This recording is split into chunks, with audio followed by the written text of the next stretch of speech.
Hello, everyone. Today's going to be Eden Zero, Chapter 98, The Advent of the Demon King. And for the start of the chapter, there seems to be a cover spread called Eden Zero Heroines on Vacation. And I think if this is drawn all by Hiro Mashima, he really went all out with this. Like, it's all in color and stuff. And it's just like the female cast pretty much just in bathing suits.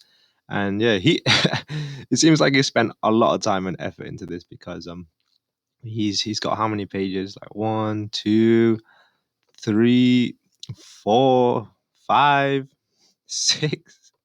He's got 6 pages of these just like beach photos. So he must have spent a lot of time, and I guess a lot of time and passion into it.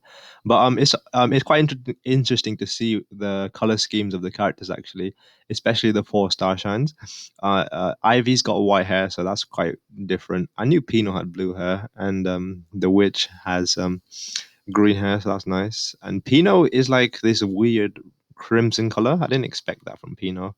For that most of all, anyway, and so yeah, that was quite interesting how much effort he put into it. We also got a little color spread of the characters as well. So Shiki in his overdrive form, we also have that in color. So it's white with black.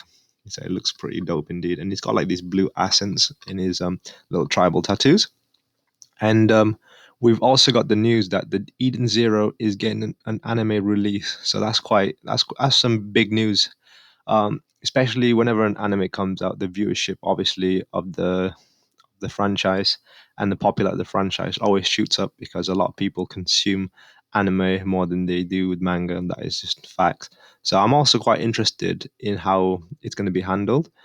If they go with the fairy tale route, which is like they always do a lot of chapters, blah blah blah. I mean, a lot of episodes, and it kind of drags out a little bit. Fairy Tail was okay actually in terms of filler and stuff compared to the other big shonen mangas, but it would be nice if they went for a more seasonal route. I think it would be more precise, and the fact that we're only 98 chapters in, it would allow good pacing for the anime. So I want to see how the anime will be handled, and if they handle it well, I reckon this will definitely take off in terms of how successful the show will be.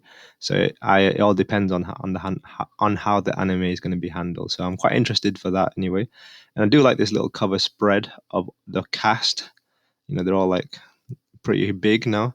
And now, if we think about how Shiki started his adventure and how big his cast is now, there is quite a lot of members coming now.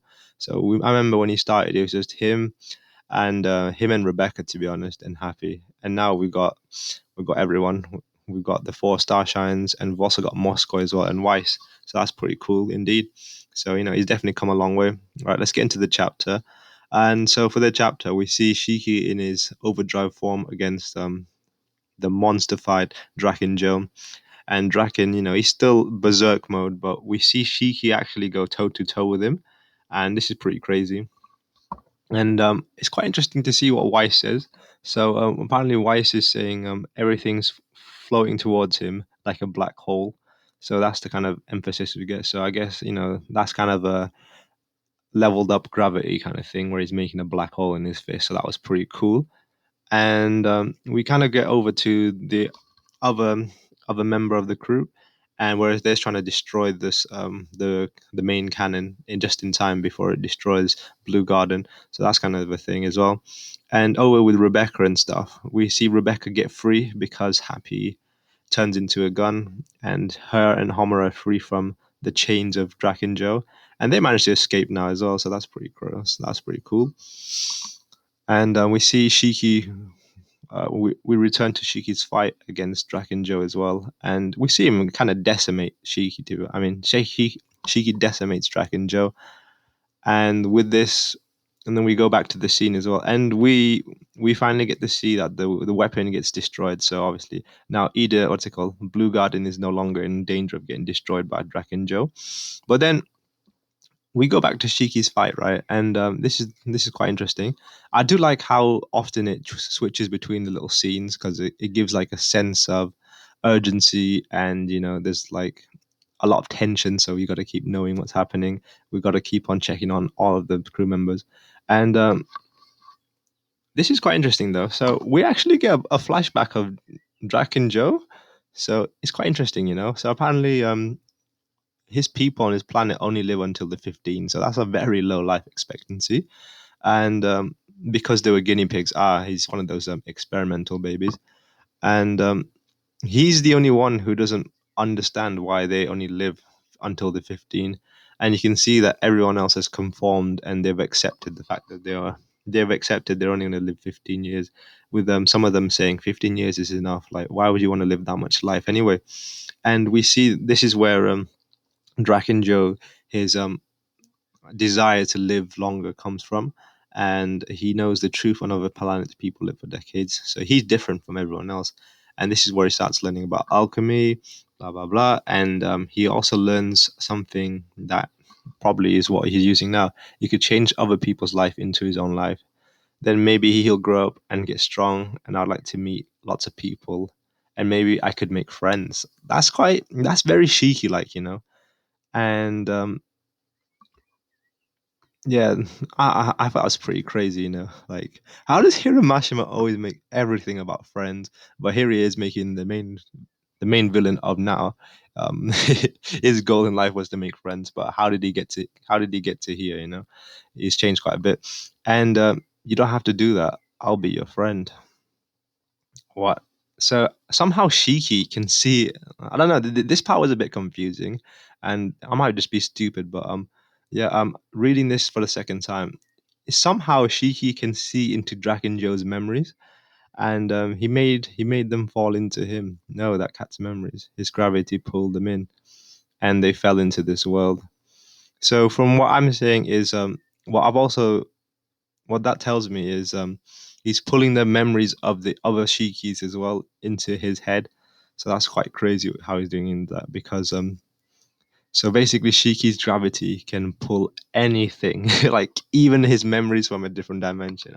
That does not make sense, you know. It's not really making sense right now, but that's what happened apparently. And I don't understand. Maybe it's the translation in this, but it says that Shiki will be Dragon Joe's friend, well, then he's saying you've lived long enough, so it's time for you to sleep. So at the same time, he kills them. So I think that might just be a translation error. But with that, we see Shiki deliver the final blow. So Maggie Mecha attack Meteor Breaker, and I gotta say, it looks pretty decent indeed.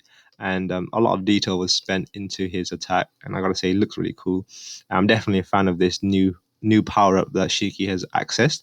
Hopefully, he'll be able to access it relatively easy, and it's not one of those things where he can only access it when he's in danger. So it'd be nice if he can control his overdrive form and access it at will, but I doubt he will be able to, considering how strong it is. And yeah, let's continue. So with that, it looks like, oh, Draken Joe is not dead though. So that's quite interesting to see. He only just beat him out the slime form. So the whole slime monster is dead, but we still Drakenfo's human form still is alive. So that's quite interesting to see. And so maybe he can still be friends with Draken Joe. So that's quite interesting to see. And what's going to happen next? You know, but I want to say, Shiki's gravity powers in his overdrive form, they're definitely something. You know, it's a new, strange, unique mechanic I've not seen in other series before, and I'm looking forward to see how it can be further explained. Maybe it won't be explained properly, but I want to see if it'll be further explained. But I do enjoy this chapter quite a bit because we learned a bit about Draken Joe's backstory as well. And you know, it's pretty unique, you know, how he wants to just live longer. And you know, the typical Hiramashima trademark, he wants to make friends, but you know, he's killing people, blah blah blah. He's taking people's life. But apart from that, this was quite a solid chapter, and it's a conclusion to the fight between Shiki and Draken Joe. And I want to see how this arc wraps up. So I'd definitely say this chapter was good. It was the climax to this arc, and I'm looking forward to what's happening next. Bye.